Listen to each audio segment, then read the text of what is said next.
વસુદેવ વસુતમ દેવમ કંસચાણુરમર્દનમ દેવકી પરમાનંદમ કૃષ્ણમ વંદે જગદગુરુ. ભગવાન શ્રી કૃષ્ણને જગદગુરુ કહેવામાં આવે છે. ખબર છે કેમ? કારણ કે ભગવાન શ્રી કૃષ્ણનું આખું જીવન તકલીફોથી ભરેલું હતું, છતાં પણ તેમણે દરેક પરિસ્થિતિનો સામનો સહર્ષ સ્વીકારીને કર્યો છે.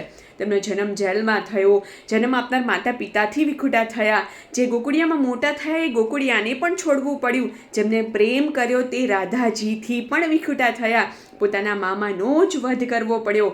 મિત્રો, આનાથી મોટું દુઃખ બીજું કયું હોઈ શકે?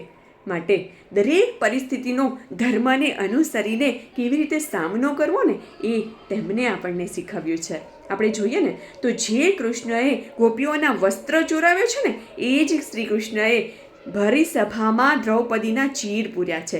જે કૃષ્ણએ હાથમાં વાંસળી પકડી અને સુંદર મજાના સૂર રેલાવ્યા છે ને એ જ કૃષ્ણએ હાથમાં સુદર્શન ચક્ર પકડી અને અસુરોનો સંહાર કર્યો છે. જે કૃષ્ણએ સંજોગો વસાદ રણ છોડીને ભાગ્યા છે ને એ જ કૃષ્ણએ રણ મેદાનમાં ઊભા રહીને ગીતા સંદેશ આપ્યો છે.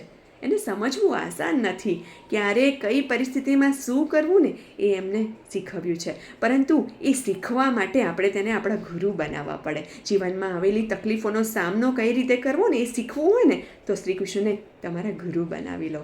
રાધે રાધે.